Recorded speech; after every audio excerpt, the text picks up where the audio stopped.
io sono Paola. E io sono Andrea. Oggi, tra miti e leggende, vi parlo della fede sarda. La Sardegna è terra di antiche tradizioni, opere artigianali e culturali. Sapete che c'è un mistero avvolto da questo gioiello?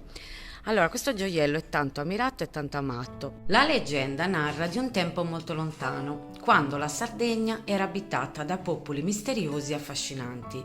Si racconta che i primi artigiani a forgiare le fedi furono ispirati dalle fatte e i giganti che popolavano l'isola.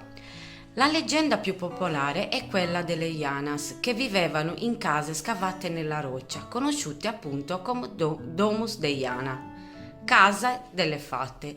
Si racconta che le fatte tessessero fili preziosi creando anelli che portavano con sé un incantesimo d'amore e che le piccole sfere sull'anello simboleggiassero chicchi di grano come presagio di prosperità. Vi lasciamo dicendovi che tra le pietre antiche i giganti e le fatte non hanno mai davvero lasciato la nostra isola e che ogni fede custodisce un frammento di quel mistero. Cosa ve lo dico a fare? Se vi si rompe una fede c'è chi ve la aggiusta e chi, meglio di Andrea che in questo è un vero maestro.